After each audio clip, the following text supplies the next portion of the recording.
everybody. Welcome to our third workshop. Thank you all for being here. I'm so excited to get started on this workshop. I think you all are going to enjoy our guest speaker this evening. I think gonna learn a lot. Our topic of our workshop this evening is on the topic of how do I prepare for a professional interview? So you're going into the interview, maybe you've gone to career fairs, maybe your mentors hooked you up and connected you with someone at their company. Maybe you've gotten some referrals somewhere else. Doesn't really matter. You are about to step into the interview. Maybe you've already had interviews before. This workshop is about how to think about interviews differently. We're bringing in guest speakers who are experts on this topic from around the world to give you insight and wisdom on how to make the most out of the professional interview. So this workshop is going to be about 45 minutes long with, and I encourage you to ask questions throughout the workshop. I'm going to ask you 3 questions during the workshop, which I'll have you answer. That's how you get credit for being here. You're now midway through the program so far. You should have already had your first conversation with your mentor. Hopefully you've already started setting up your second conversation with your mentor. If you have not, or you're struggling to get in touch with your mentor, please email support@ambition-in-motion.com. We need to take care of you so then you can get connected and make the most out of this program. So really, this program is all about how can you prepare for the first professional interview. Really, what you're selling your interviewer on is your ability, essentially your future potential opportunity. Essentially, you are selling them on your potential, because at the end of the day, people are not expecting you to come in and be the expert on XYZ topic. They are expecting you to be a willing learner and someone that's eager to gain knowledge and to be a better professional. If you can convey that, you will get the opportunity. But it will be competitive, especially in highly competitive industries. And I know that anybody that's in this program is more likely than not going into a career that's competitive. I mean, you would not have gotten a mentor had you not wanted to take your level, take your career, take your life to the next level. So with that said, I want to encourage you to keep your head up, keep applying, put yourself out there for more opportunities, and leverage the insight and knowledge that you're getting in these workshops to make yourself and to help you better prepare yourself for the interview. Now, before we get started into our main program, I want to ask you a quick question, and that question is, when it comes to the interview, how do you want people to feel about you? In other words, what feeling are you trying to convey about yourself when you are in an interview? Post in the comment section. I'd love to learn about that, because I think if we are more intentional about how we want other people to feel about us in the interview, our likelihood of actually having that happen increases substantially. I mean, I've talked about in past workshops, strategy, story, state, which I will talk about in a moment, but this is a really big part of the story part. Like, what is the story that you're telling yourself? Now, I think sometimes we can interpret that as psyching ourselves up, getting ourselves confident, getting ourselves pumped for why we're going to be successful. And I think that's great. But I think if we could take it to another level, that being intentional about how we want other people to perceive us. So if we want them to perceive us as confident, or if we want them to perceive us as knowledgeable, or if we want them to perceive us as eager to learn and having potential, it could be a variety of things. But what I really want you to do is I really want you to identify feelings that you want other people to feel about you when you enter their world. Because you can be intentional about that. Your likelihood of having them actually feel that is much greater. But if you don't set the intention, you have no idea how they're going to feel about you. You've got really no control over it. But if you intentionally think to yourself, I want people to think of me as confident. Okay, what am I going to do that's going to convey convey confidence? Really, it's all about whatever that feeling you want to convey. Make sure that you are taking actions and being intentional about ensuring that other people view you that way, and that you come in trying to actively think about actions that you can take that will help other people perceive you in that light. So let's start under the next part of our workshop. Now, I've talked about this in the past before, and I've talked about this in previous workshops, but one of the big things that I always love to stress is the 3 keys to success in the program. There are 3 of them. That is your strategy, that is your story, that is your state. I bring it up every single time because it is that important. And the reason why it's important is because if we are not honing our strategy, honing our story, honing our state, we are not setting ourselves up for successful. If we let someone else drive our roadmap for us, we could end up in a location that we do not want to be. But if we are intentional about our story, if we're intentional about our strategy, if we are intentional about our state, we are much more likely to get to where we would like to go. It's kind of like the law of attraction. When we put it out there, and we put it out to more people, when we're more intentional about what we want to accomplish, and we're more intentional about how we are going to convey our bodies and ourselves to other people, the likelihood that it comes back to us is much greater. So I want to talk about state. State is the most important thing. Like physically, where are you at in your life, in your world? What is going on? I don't care how stressed you are. I don't care how mad you are. I don't care how dejected you are. I don't care of anything negative going on in your world. If you can get yourself into a state conducive for being successful, especially for the interview, you will be successful. I'm a big proponent of power poses. I'm a big proponent of screaming at the top of your lungs and dancing out. In fact, I'd like to do that with you right now. So for the next 30 seconds, what I like you to do is I like you to stand up. I like you to shimmy it out. I like you to shake it out. I like you to scream at the top of your lungs. Just scream at the top of your lungs at the count of 3. 1, 2, 3. Yeah! Just let it out, let it loose, let it go, because you've got nothing to lose. I don't care if it's a popularity contest. I don't care if you're in a library. I don't care if you're in a house. What do you have to lose? This is not a coolness effort here. It's about making an impact and preparing yourself physically for being successful. What is the price of success? Getting yourself into a state conducive for being successful. Maybe looking a little weird to some of your colleagues, coworkers, or peers, but what is that cost to you in the long run? Nothing. They're going to say, you know, hey, what were you doing? Why were you dancing? Why were you screaming at the top of your lungs? You say, hey, I'm getting myself in a state conducive for being successful. Maybe they've never heard about it before. Maybe they've never learned. You can educate them on this. So don't worry about how other people are perceiving you when you are going to get yourself into a state that's going to level up your game, especially when it comes to the interview. Now, you may not want to do this in the office of a business that you are about to interview in, but you could certainly do it in the bathroom, in a bathroom stall. Get yourself into a 2-minute power pose. Stand up like Superman or Superwoman, or put your arms out like as if you're a star. There's a lot of things that you can do to get yourself into a state conducive for being successful, but you should be doing something, because if you're not, you are letting the way that other people perceive you essentially come up to chance. And you don't want to chance it, especially for the opportunity of a lifetime. And you have no idea which opportunity is the opportunity of a lifetime. It may not be this job. It could be the next one. If you make a positive impression in an interview and you may not land that job, that interviewer could have really loved how you interviewed, and that person may not be at that company for forever, or they might be, and they might come up with a new job. They might reach out to you personally to have you come and interview.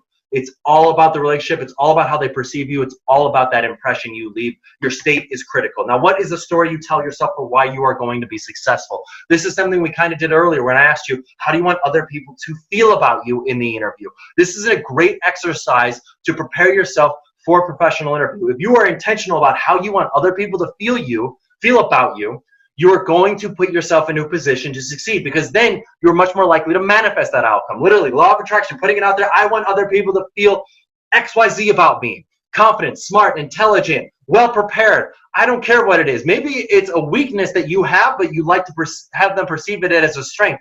Maybe it's a strength that you have that you'd really like to amplify even as a greater strength. Doesn't matter, but set an intention of something. Because if you don't set an intention of something, it could be wild in terms of what they actually perceive of you. Now, the last key is your strategy. What are the things that you're going to do to make the most out of this interview? Are you going to come prepared with questions? Are you going to come prepared with doing background research on the company? Are you going to make an intentional, focused effort on taking notes during the conversation, so then you're asking poignant, direct questions to the interviewer that are relevant about his or her life?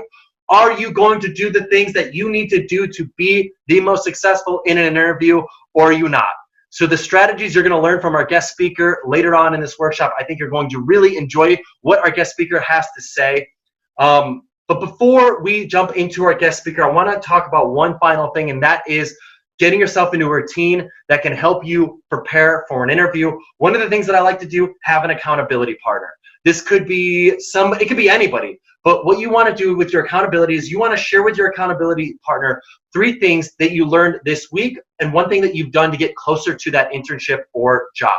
What this does, and you might think this sounds silly, you might think this sounds crazy, it could be another student in the program, it could be a friend of yours, does not matter. But what we've learned, what we've observed is that students who land jobs and internships through this program are substantially more likely to actually land that job and internship if they told other people about their experience. One of the questions we ask at the end of the question is, on average, how many other people did you tell about your experience in the program?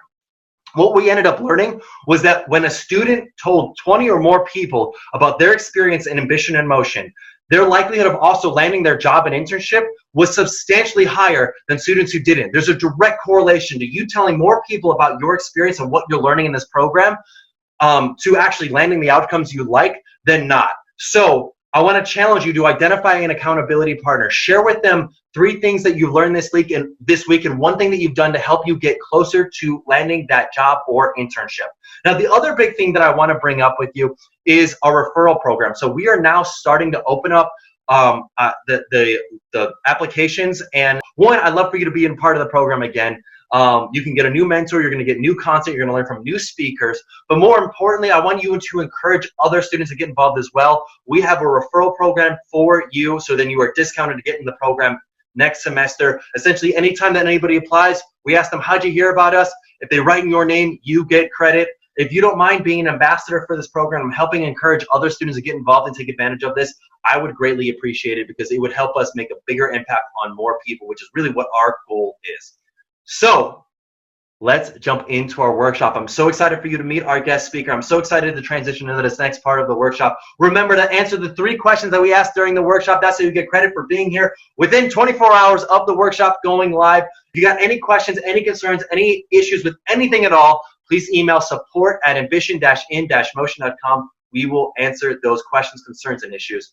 Thank you all for being here. I'm so excited for you to meet our guest speaker. Hey everybody, welcome to the interview part of our workshop this evening. We're here to talk about how to prepare for the interview. So you might be thinking to yourself, okay, I'm about to interview for an internship role. Or maybe you're thinking to yourself, okay, I'm about to interview for a job. Or maybe you're thinking to yourself, maybe I've already interviewed, but I'm going through the process of evaluating offers that I'm going through. We're going to cover all that and more today during our workshop. Fortunately, we've got a great guest with us here today. We've got Joy Kim. Joy, thanks for being here. Thank you so much for having me. So Joy and I connected through our executive mastermind group that Joy's a participant in. And, Joy, you do some really cool work. Do you mind maybe just giving the students just a little overview of who you are and what you do and how you got there? Yeah, so I'm based out of California, and I'm more specialized with my work experience in logistics, transportation, and warehousing. I'm the HR manager currently right now in my position, and I had a very untraditional trajectory getting to this. Usually, most people like major in human resources as a business major, but my major was sociology with a minor in counseling and social change. And I did a lot of operational retail work before, and then recruiting, and then getting into HR. Oh, wow. Okay. Tell me a little bit. I didn't even realize all of that. So when you first were in college, what did you think you wanted to do professionally? I just knew with my major, it was pretty broad, and I could utilize what I learned to everyday social situations, right? And I wanted to help people. So I went through a lot of different majors before I settled on sociology, and I felt that it was very broad enough to help me apply the theories or just the knowledge that you learn in those studies to real life situations. How did you stumble into HR? I guess that's the part I'm most fascinated with. Like, how did you go? So it's like sociology, psychology, you get your degree. Maybe you're thinking to yourself, maybe I want to go down the therapy route. Maybe I want to go down in a business route. Maybe I want to go down through a STEM route. Maybe I don't know. What caused you to go down the HR route? So while I was working in retail, I met my regional HR manager, and I got to talk to them a little bit about their work, what they do every day. And also, I did an internship at Target, which I learned a lot from. Was And it an HR internship? pardon? Was it an HR internship? Yes, it was. I specialized in the HR department. And uh, because of those experiences I went through, and by applying some of the operational side of retail that I was doing, which was like approving pay cards and interviewing employees, I thought, okay, I'm pretty good at this, so why not try to dig deeper? And I found out there was a specialty called recruiting or talent acquisition. They have a little different names depending on where you're looking at. And I went through a temporary staffing agency, And that's where I learned more about the recruiting side. And then from there, I noticed that there was on the company side about the HR with compliance, because that's my specialty is uh, reading laws, very boring and dry, but it's pretty clear cut. And so that's how I got into it. Very cool. So with your work in talent acquisition, what you're saying is you've done a lot of interviews. Yes, a lot. Good. Well, that's why we brought you here today, because your insights and expertise is right up the alley of what we're here to talk about, how to prep for the interview. So I'd love to ask, your first internship with Target, what was that interview like as an interviewee, as someone who's going into the interview? What, yeah, I'd be curious. I'd just love to learn your story. What was your process for preparing for that Target interview? And in hindsight, now that you've interviewed a bunch of people, what were the mistakes you made? What were the things you did well? And what suggestions would you have for students as they embark on their own internship and career paths? Okay, that's a lot. So let's break it down. One, regarding the process, it was basically we had a job fair. That's where I usually found our internships on campus. And from there, I met with a recruiter, gave them my resume, and then went through, 1 to 3 interviews, which could be in person where you're meeting them at the job fair, and then you meet the department who's in charge of it, and then the manager at your local Target store in this situation. But it differs depending on which company you're going to go into an industry. So I just want people to note that. And then what was the next question, Gary? Because it was a What lot. did you went into that interview process for Target? In hindsight, now that you've interviewed a bunch of people, what did you do well, and what could you have done? What were some of your mistakes? So I did research the company. You always want to do that because it shows that you're actually wanting to grow with the company and have an interest in it. And then the second thing is that I looked at behavioral questions and um, how to respond to common interview questions with answers online. Like what? Give me an example. So one of the cliche, I guess, answers is why do you want to work for our company? And that question is to evaluate, did you do your research on the company? And you can go deeper too, because let's say you have more experience, right? Because everything's situational basis. So let's say, for example, at my level right now, before I apply for this job, I would research their stock options. What's their potential growth rate? Are they on IPO yet, which is on the market, on the NASDAQ or whatever that they chose to go? Uh, what is their vision, company values, and cultural experiences, right? Like you want to make sure that it fits your personality. That's And a then really, I love that you did that research. That's really cool. How do you convey that information in the interview process? so let's say if we're just going to use that as an example, I would like, why do you want to work for a company? I would say for that situation in Target, I would say, well, I know Target. I shop there all the time. I like how you're very innovative in the retail space. You're very competitive and you made a niche market with coining the term target unofficially through what do you call it, just word of mouth at that moment when I interviewed with them, which was years ago.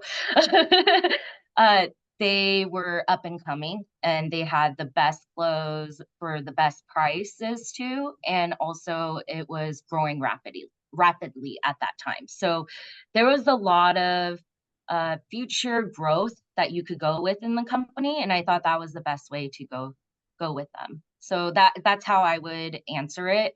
And giving statistics, if you're good with numbers, that's really good too, quantitative data. And then also utilizing your soft skills, like your interpersonal skills or just your personality, to see if you fit with the company culture of how they work. Yeah, so what you're saying is when someone says, "Why do you want to work here?" The answer should not be because I like money. Yes, yeah, that's the obvious. They all know you're there for money and time. You're exchanging that. However, this question indicates, do you do your research? Because it's like there's about 100 applicants, right, in this job market currently, if you want to use that example, and you really want to stand out with the competition. And as we become more of a global economy where we're all interfacing and there's some synergies going on, you want to make sure you stand out because that will give you more opportunities to network. So you bring up a great point. Let's say you got 100 candidates and there's only one role that's going to be filled here for that position. It's a lot of competition. Only 1% is actually going to get the job. How do you go about helping yourself stand apart? I would imagine the resume and maybe even cover letter plays a role in that. What advice do you have for students as they build their resumes and cover letter? Because I mean, I know I've interviewed before, and I know when let's say I've got 10 interviews, looking at their resume and their cover letter, I have an idea of already who are my favorites. I can't say that they're going to be the person who gets the job, but already looking at their resume, I'm like, they're leading the pack because it seems like their experiences align with what's going on. Now, sometimes you go through the interview and they're a total dumpster fire. And when that happens, you say, okay, well, I didn't give them the job. That's why you don't hire on the resume. But it definitely, if they fulfill your expectation of what you think they bring to the table, it certainly puts them above and beyond in terms of the candidacy for that position. How can a student set up their resume and cover letter in a way that makes them the most attractive to an employer? So if I had hindsight going back, if I could tell myself advice, I would say do a lot of internships, even if they're unpaid, because it's not about the money at that point. It's about what do you like and what do you want out of your career long term. Because you're going to be here most of the time when you're at work, right? And so from that perspective, you want to make sure that you're an office person. You can sit down for hours, right? Uh, Maybe you like working with people, so that would be more in a sales aspect, right? So doing more internships will help you eliminate what you like and what you don't like. And another thing when looking at your resume, let's say you didn't have a chance in this scenario that you could do internships. Well, maybe you worked at the local food place on campus, right? Then you can use transferable skills such as like communication, interaction, interpersonal skills, which is, interacting with your customers at that time. Let's see, you can use high level words such as like streamlining, which means that you made it efficient for like the line to get shorter because you're multitasking. So there's like different ways to have that transferable skills show with other candidates out there. That's a great point. I think like what you're really highlighting is that like if I'm an employer and I'm looking to hire for a position, when I'm looking at your resume, there's really one or two things that I'm looking for. Like that's it. If you got it, great, we're going to move on to the next round. If you don't got it, we're not going to move on to the next round. Now, when it comes to you building your resume, if someone puts out a pretty good job posting, it should be pretty clear what that one or two things are that interviewer is looking for. So if you're looking to hire for, let's say, a marketing role, and it says, hey, I need you to evaluate our marketing efforts and use analytics to better help us understand and discern what marketing strategy and what types of content works for our marketing efforts. I may not have ever had a marketing internship, but I could say, hey, I did really well in this statistics course. And also, I was able to, try different marketing strategies for my student organization, which helped boost our attendance and recruitment numbers over the course of the year-long span that I was leading marketing efforts for my student organization. Like those are great things. So you'd be like, okay, cool, that's transferable. You maybe never had an explicit marketing internship, but statistics, analysis, data, you can do that. You like doing that, and you're willing to run experiments. Great. You've answered the question as to, are you capable of going to the next level with the interview process? Exactly. And, more practice does help, even for me. It's a very nerve-wracking practice, but if you trust someone and you're in a safe space, you should utilize that opportunity and the person who's willing to show you that time and effort to practice with them. Because as long as you're over practicing, when you go to the actual thing, it won't be as scary because you're used to the questions and you know how to answer it with your experience. And When you say practice, what do you mean by that? Are you like, let's say Garrett, for example, you're one of those, friends I can count on. I go, hey Garrett, can I practice with you? But yeah. So we can meet in person or by Zoom, whatever is most like comfortable. practice the interview, like prepare for? Yes, practice Okay, cool. I didn't know preparing. if you meant like practice the interview or practice the skill set of like trying new marketing campaigns for my student organization, or analyzing more statistical analysis or something like that. You could do both. Preparation is definitely the most important thing over practicing. So let's get to the first point, practicing in person, that helps with your nerves, right? The second point that you pointed out was, yes, you can launch a whole social media marketing campaign for your club, or maybe if you're in fraternities or sororities, it could be social or, business like, or maybe philanthropy clubs. So it just doesn't matter. It's just how you frame the wording to the job description of the skills aspect of it. So I'd love to ask, I think that's a great idea. I definitely think practice makes perfect. I definitely don't think you should go into an interview winging it. So I guess I'd love to ask the students a question. Post in the comment section, who is someone you can go to practice your interview skills? Post in the comment section. I'd love to learn more. So Joy, you alluded to this a little bit. When it comes to questions asked in the interview itself, especially situational questions, do you ever subscribe to the STAR method of like situation? Oh shoot, I forgot the whole STAR acronym. STAR method. So situation, task, action, and result. Perfect. Yep. Situation, task, action, result. So obviously, I would assume you do subscribe to STAR. Tell me more about the STAR method. Why is that so powerful when it comes to responding to questions in an interview? STAR method is usually the format. There's like a format with everything, that you do. So that's the basic foundation. And so when you put it into this method, it condenses your experience and highlights what you've done that matches the job description. Because if you think about it from the employer's point of view, they look at your resume for 30 seconds, right? So then if you meet the basic qualification, then they're going to go to a phone screening. And during that phone screening, you can go more in depth about your experience. And this is very important as you go through your career progression, because it really helps quantify, like, a lot. What I've seen right now trending is showing examples of how you increase or decrease problems in the workplace, right? Or challenges that they would say. So for example, if I was using the STAR method with Garrett talking about my HR experience, and he asked me, what are your strengths in HR? How would you resolve a, issue? That's a situational question, right? Behavioral. So they want to see how you would be in that real life situation, because there's certain patterns that come up in your job sector, regardless if you change or not, as interchangeable skills. So I would say, Yeah, role play. Do it. Yeah, do it. yeah. So I would say my strength is interpersonal skills, because a lot of HR, you deal with different types of people and backgrounds. So you want to make sure that you know your audience, because sometimes I can be talking to CEOs, or I get to be talking to forklift drivers. So because of that situation, and then you explain the task, what I would do is make sure that I'm aware of which audience I'm talking to so I can be impactful. Be careful with the verb usage because I'm in HR.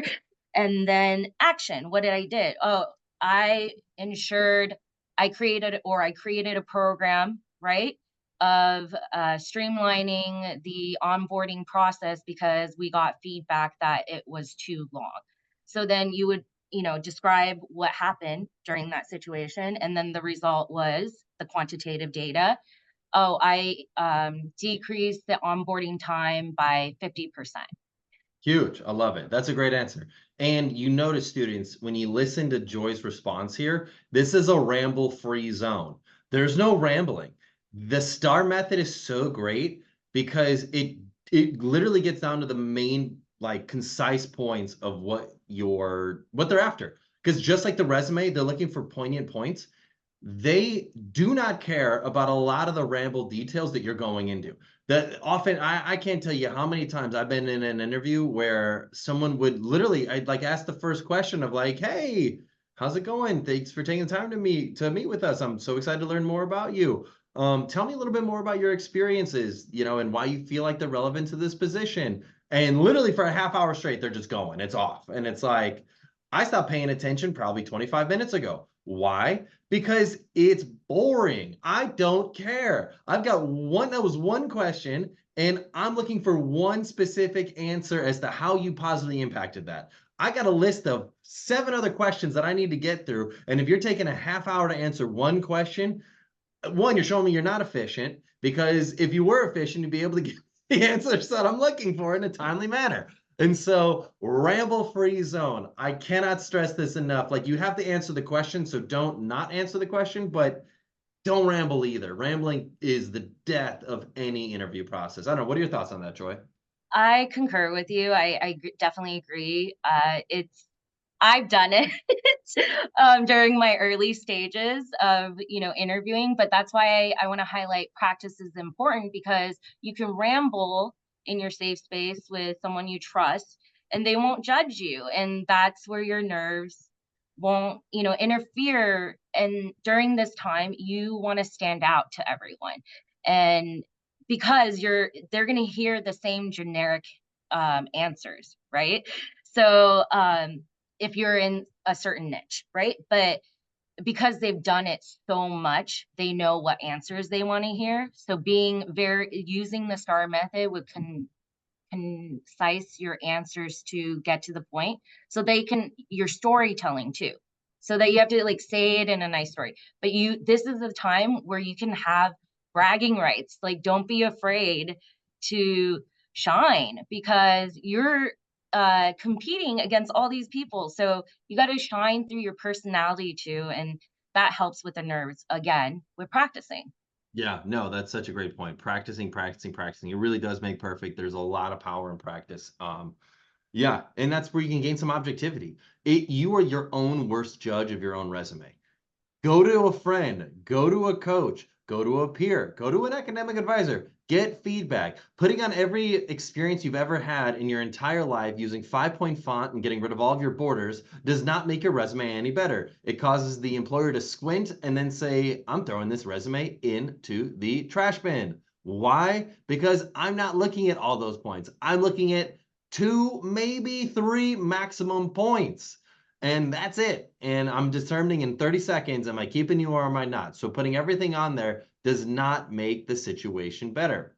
But let's move on to the next phase of, like, let's say you have a great interview. Let's say you got a great resume. Let's say you actually get an offer, but you're waiting on a couple other offers as well. Mind you, these are students. This is not like in a normal traditional working environment, you get an offer and you would probably start within the next 2 weeks. In a student environment, it's like you might get an offer, but not start until another 6 to 8 months because you got to go through the school year to finish up your degree. If you're waiting for an offer, how can you communicate that in a way that is respectful, but at the same time, I don't know, asking for grace so then you can evaluate what options you've got? So I'm a firm believer in transparency with the workforce today, even as a intern or your first entry level job, or if you're progressing further than that. What I would be, you could either talk to the recruiter, the headhunter, or even the manager and say, hey, you're my first choice. However, I do have an offer that came in. So what is your timeline so that I can, have that opportunity to work with you guys because of X, Y, and Z, and you would list your bullet points and summarize why you want to work there. And I think doing that, it shows that you're being open and honest, but also you're showing that you're highly desirable as a candidate, because it's a two-way street during this interview process. And then you also want to make sure that they know that you have integrity, that you're not just going to bail out on them, right? It's not just a job. Yeah, you bring up a really good point of conveying, because I've always been like racking my brain around this notion of like, how do I ask someone for a little bit of patience if I'm waiting for, let's say, other offers? And I've always thought to myself, like, there's never a really good way to go about doing this, because like, if you convey that you're waiting for other offers, the moment you say that is the moment that employer is like, great, I'm not your number one choice. That doesn't make me feel good about this offer that I've made you. Um, but you said something interesting, and I think this could be powerful, of conveying, hey, one, thank you so much for the offer. In full transparency, you are my number one choice. I think you could even say that regardless of whether or not they are your number one choice or not. I think you could tell them that, like, make them feel good about them making the offer to you. It costs you nothing.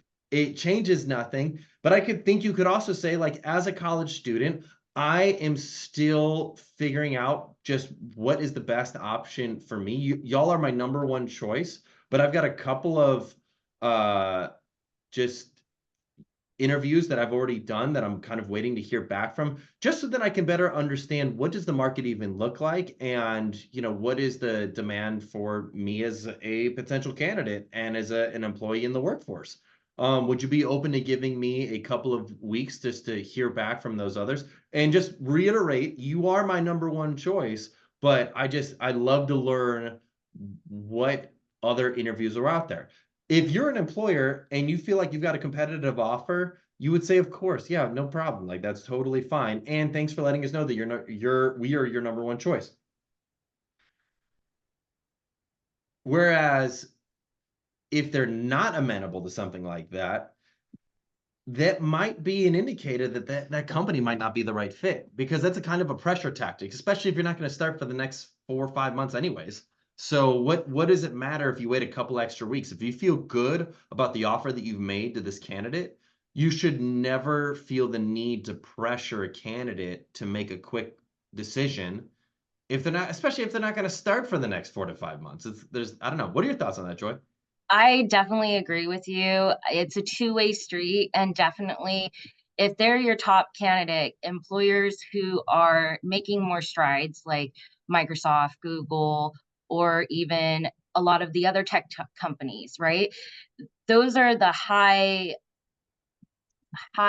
applicant rates where like one job is getting 300 applications. Yeah, maybe that's a over dramatic example, but just so that you guys know the impact, and they're choosing one person out of that process. So they Yeah. have a system down. And if you want to stand out, there's certain things you need to do. And that's why research is important, and practicing. And also in HR, we call this a red flag. There's a red flag and green flags. And that's where knowing and doing these internships or experiences makes you a stronger candidate, because you know what you like and what you don't like. Yeah, I love that. I think that's a really good shout out there. I'd love to ask the students a question real quick. What would you do if you were in a scenario where you had multiple offers? Post in the comment section. I'd love to learn more. So, Joy, in a previous interview that I've done with the previous guest, one of our guest speakers shared a story that I thought was really powerful. She was sharing that she was the hiring manager for a company, and she had a candidate who she was really connected with. This guy did an internship with them. She made him the full-time offer at the end of the internship. He said, "Hey, I love it, but just give me a little bit of patience and time. I'm interviewing other places." She was like, "Okay, I'm totally open to that. That's fine." And lo and behold, he gets an offer for double the money that she was offering. Mhm. And so he did something that was really fascinating and that earned her respect immensely. The candidate, went to her and said, "Hey, I'm looking at this and I'm thinking to myself, like, how should I go? Can you help me with the pros cons analysis? Can you help me just like pro con weigh this out? Because like right now your offer is here and their offer is here financially. And I love the company. I love what we're doing, but I'm just like, if you were in my shoes, how would you evaluate it?" And so the fact that he brought her into the decision-making process, and they mutually came up to the decision that like her offer wasn't close. It got smoked. She was like, "I can't afford you right now." but started this position. Let's stay in touch. And in 6 to 8 months from now, once you've gotten this experience, I have permission to bump your budget up to this much for the next level position. And I think you'd be fantastic in that role after you get this experience at XYZ company. And that's what they ended up doing. It was like 12 months later, he ended up starting for her company at that salary range that was above where he was at and at an elevated title. And it's been a great relationship ever since. But I thought that was a really fascinating story as to just like, as a candidate, how can you go about getting on the same page with a recruiter, an employer, without ghosting them, without leaving a sour taste in their mouth of you? Yes, and it goes both ways because I know that has been a topic recently about ghosting both ways. However, I believe that if you don't burn your bridges where you're just not giving them a negative experience, then you should receive back positive vibes or, good energy from that. So, first thing I would do if I was in that situation, he probably wrote her a thank you note after the interview with her help. And then also what interesting to me that stand out was that he involved her in the process. So he took a chance because, and I think that's a very good point right there. If you see that, because you don't want to reject yourself from anything and let them say the no because they will know their budget. But she knew that he was a great candidate and in that industry that you were talking about. So she saved his resume, and that's where the networking comes in. And that's why I'm saying don't burn your bridges because you never know if that person might be your boss, next boss, or they might be a connection to the company you want to go to. So true. Yeah, no, there's such power in just keeping your network apprised and really not burning bridges because you really have no idea who that person may end up becoming and where they may end up going. And they, if they discover through their email chain history, whatever, they remember you and they're like, yeah, it's a bad look. It doesn't look good. And I think you bring up actually another really great point, Joy, about the handwritten letter after the follow-up, after the interview. That's such a great touch. That's such a subtle, amazing touch that no one ever talks about. But I mean, sure, I think sending an email thank you is table stakes. I think a handwritten letter is the ultimate. It's a 50-cent stamp, it's a quick little letter and a thank you card postage. It's real easy to do. It's very low cost, a little bit of time, but that sort of touch I know for me has landed me multiple jobs early in my career. And I, for a fact, know that I was not the number one candidate for at least two of those jobs.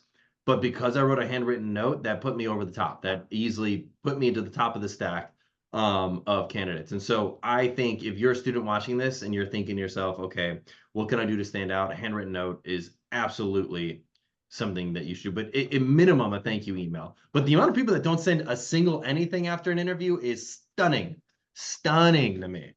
And I agree with you that because I do a lot of interviews, it could be for a temporary staffing agency, even vendors, right, that I deal with, or even just the temps that we're going to hire. That shows commitment and also that you really want the position because let's say I had 10 interviews that day, I probably got two thank you notes right away. And that stood out to me. So I would remember that candidate. And I think that's very important to be remembered out of all these different competition that you're going against. And also, it shows that you have a commitment to the company and that you're willing to grow with them. So that's what I see. And especially in your thank you notes or handwritten notes or via email, it depends on, the industry. Like Garrett said, it's standard to send an email one, which is fine. You really want to summarize your experiences, like your interview process and what you talked about to make it more personal. And that will make you stand out against hundreds of applicants out there. So true. So I'd love to ask the students, what are you going to do as a follow-up from your interview to ensure that you stand out? Post in the comment section. I'd love to learn more. So Joy, this has been an awesome workshop. I feel like this has been super insightful about what you can do to prepare for the interview. Are there any final tips that you'd like to share with our students before we hop off? Yeah, definitely don't get yourself out of the running for anything. If you qualify for about like 60 to 80% of the job, go for it. Let them reject you. Be confident, shine during your interviews because you're competing against other people. This is your only time where you're going to have bragging rights. Be confident. You know you can do this. And then 3, practice, practice, practice, practice. I know you hear that a lot, but it really does help you with your nerves and, ensuring that you're going to make it a little bit nicer as a story, right? Because you're so confident and you practiced it so much. And then 4, doing research about the company and ensuring that, if that's a company you want to go work for, then you're going to make it your mission to understand everything about that company, even if it's not in that field that you're going into. So that's a very good, insightful thing. Also, be yourself because you don't want to work at a place where they're not gonna, enjoy your personality. This is like half of your life here at work and have fun with the process. Like it's a two-way street. So, and if you do the little things that we, coached you through or gave you tips and tricks, you should be fine. I think there's a lot of resources nowadays, and there's a lot of opinions about it, but you know yourself the best, and you should be very confident in your skill. Amazing. Well, Joy, thanks for being here. Thanks for sharing your insights. Students, thank you all for being here. I look forward to seeing you in our next workshop.